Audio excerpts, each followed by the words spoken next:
తగ్గే సమయము అని చెప్పేసి అదేవిధంగా తగ్గుతూ వస్తున్నాయి. అయితే ఇప్పుడు కొనడానికి ఇది రైట్ టైమా, ఇంకొంచెం వేచి చూడొచ్చా? ఎస్ అండి. ఇప్పుడు బంగారం అందరూ అనుకున్నారు బంగారం రేటు ఇంకా యుద్ధం ఆగుతుంది, బంగారం రేటు పెరిగిపోతుంది, తర్వాత కెవిన్ వార్ష్ వడ్డీ రేట్లు అక్కడ పెంచబోతున్నాడు కాబట్టి బంగారం వెండి రాత్రులు విపరీతంగా పెరిగిపోతాయి, పెరుగుతూనే ఉంటాయి అనుకున్నాను.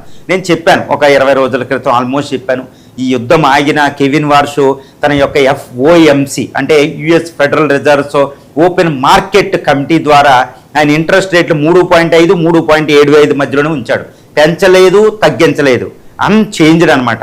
దానివల్ల బంగారం ఇప్పుడు తగ్గుతుంది, అది ఒక పెద్ద ఫ్యాక్టర్. తర్వాత ఇప్పుడు మనకి గల్ఫ్ రీజన్లో ఈ యొక్క హర్ముజ్ స్ట్రైట్ ఓపెన్ అయినట్టే ఆల్మోస్ట్ పీస్ డీల్ కుదిరింది కాబట్టి యుద్ధ భయం పోయింది. కాబట్టి ఈ ఆయిల్ రేట్ కూడా 80కి బిలో వచ్చేస్తున్నాయి, ఏది బ్యారల్స్ క్రూడ్ ఆయిల్, గ్యాస్ కూడా సప్లై ఆల్మోస్ట్ ఉంటుంది. కాబట్టి ఈ ద్రవ్యోళ బలం మీద కాస్త ప్రెషర్ తగ్గి మళ్ళీ డాలర్తో పోలిస్తే మిగిలిన కరెన్సీలు బలపడుతున్నాయి. యుఎస్లో ద్రవ్యోళ బలం ఒక థ్రెట్ ఉంది. ఇవన్నీ కాంప్లెక్స్ ఒక సంక్లిష్టమైన కారణాల వల్ల ఈ బంగారం వెండి ధరలు తగ్గుతున్నాయి. కానీ ఇది శాశ్వతం కాదు.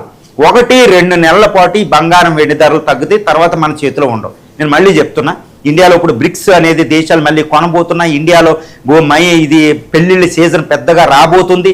తర్వాత ఈ యొక్క కరెన్సీలు యుద్ధ భయం అనేది పోయి మళ్ళీ ఆర్థిక వ్యవస్థలో సద్దు మణిగితే చక్కగా ట్రాక్లోకి వెళ్తే మళ్ళీ బంగారం మీద ఇంత ఒత్తిడి, ఇంత ట్యాక్స్లు ఉండవన్నమాట, ఇంపోర్ట్ ట్యాక్స్లు ఇవన్నీ. తర్వాత యుద్ధం, ద్రవ్యోళ బలం ఎంత ప్రాబ్లం అవుతాయి, దేశాలు గోల్డ్ అమ్మడం మానేసి కొనడం మొదలెడతాయి అనమాట. కాబట్టి ఇప్పుడు బంగారం వెండి ధరలు తగ్గడం అనేది నేను ఆల్రెడీ మీకు చెప్పాను. ఈ తర్వాత ఈ జూను జూలై దాకా మాత్రమే తగ్గుతాయి, తర్వాత మాత్రం పెరగడం మొదలవుతాయి, తర్వాత మన చేతిలో ఉండవు. ఇప్పుడు అసలైన విషయం ఏంటంటే, నేను ఎప్పుడు ఒకసారి చెప్పాను, ఒక సందర్భంతో చెప్తానండి. ఇప్పుడు గోల్డ్ అనేది రీసెంట్గా 3600 వచ్చి 2000 ఒకసారి ఇలా తగ్గిపోతుంది. ఇక్కడ వెండి కూడా ఒక రోజు 15,000, ఒక రోజు 5,000 తగ్గుతున్నాయి. ఒక్కొక్క రోజు మళ్ళీ 200 300 పెరగవచ్చు. దాన్ని బట్టి ట్రెండ్ పెరుగుదల ఉండదండి, తగ్గుదలే ఉంటుంది. మరి ఏ రేటు దగ్గర బంగారం కొనవచ్చు, ఏ రేటు దగ్గర వెండి కొనవచ్చు అనేది ప్రధానమైన విషయాలన్నమాట. అందరూ డబ్బులు పట్టుకుని ఉన్నారు, బంగారం ఇంకా తగ్గిపోతే 1,00,000కు పడిపోతే అప్పుడు కొందాం. ఇక వెండి అయితే ఇప్పుడున్న 2,50,000 2,60,000 నుంచి 2,00,000 దగ్గరికి, 1,80,000 1,50,000 దగ్గరికి వస్తే కొనేద్దాం అని చూస్తారు. కానీ నేను ఎప్పుడు ఒకటే చెప్తున్నా, నేను చెప్పేది ఏంటంటే, మీకు జూలై ఎండింగ్ నాటికి గోల్డ్ అనేది 1,20,000 దగ్గరికి కూడా తగ్గిపోవచ్చు.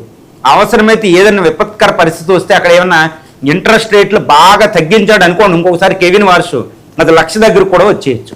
అంతకంటే ఏం తగ్గదు, 1,20,000 1,00,000 మధ్యలోంచి గోల్డ్ ఏం తగ్గదు.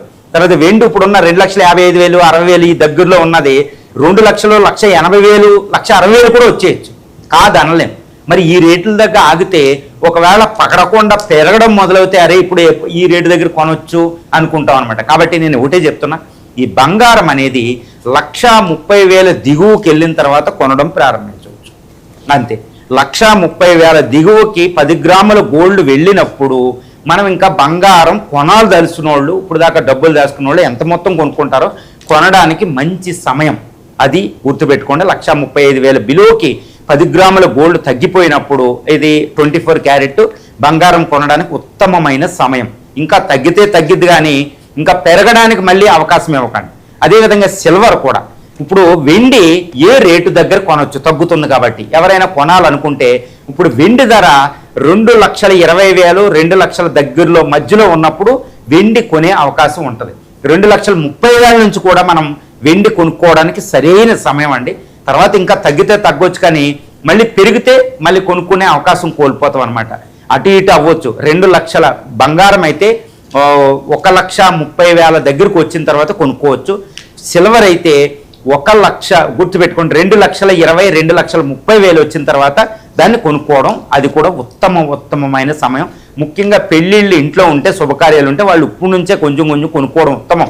మిగిలిన పెట్టుబడి పర్పస్తో ఉంటే ఇది ఏమన్నా ఉంటే మాత్రం మ్యాక్సిమం అందరికీ ఒక డౌట్ వస్తుంది, గోల్డ్ ఏ రూపంలో కొనాలని. మ్యాక్సిమం వెళ్ళి కొంటే కడ్డీల రూపంలో కొనుక్కోండి రా గోల్డ్, లేదా ఆభరణాల రూపంలో మాత్రం కొనకండి. తర్వాత అమ్మడంలో మనకు ఈ తరుగులు పోతాయి, వద్దు. అందులో రంగురాళ్ళు ఇవన్నీ మనకు ప్రాబ్లం అనమాట. కడ్డీల రూపంలో కొనుక్కోండి, లేదా కాయిన్స్ రూపంలో కొనుక్కోండి, లేదా ఇది కుదరదు అనుకుంటే ETF అనేది the best way to buy the gold and silver అండి. ETF అనమాట, ఎక్స్టెండెడ్ ట్రేడెడ్ ఫండ్ అని, అందులో కొనుక్కోవడం ఉత్తమం. మీకు రేటు కూడా అద్భుతంగా ఉంటుంది, రక్షణ ఉంటుంది, అన్నీ ఉంటాయి అన్నమాట.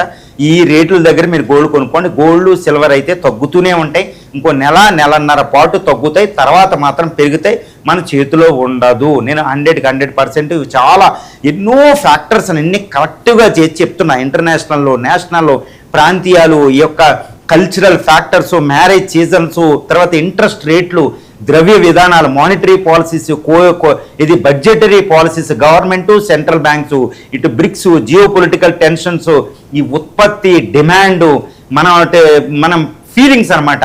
ఒక సెంటిమెంట్ కూడా ఉంటుంది. అరే బంగారం పెరిగిపోతుందంటే ఇంకా అదే కంటిన్యూ అవుద్ది, ఎక్కువ రేట్ అంటే అదే ఉంటుంది. ఒక రకమైన సెంటిమెంట్ ఉంటుంది మార్కెట్లో, మార్కెట్ సెంటిమెంట్, సైకలాజికల్ ఫ్యాక్టర్స్, ఇవన్నిటిని పరిగణించి నేను ఇది చెప్తున్నా.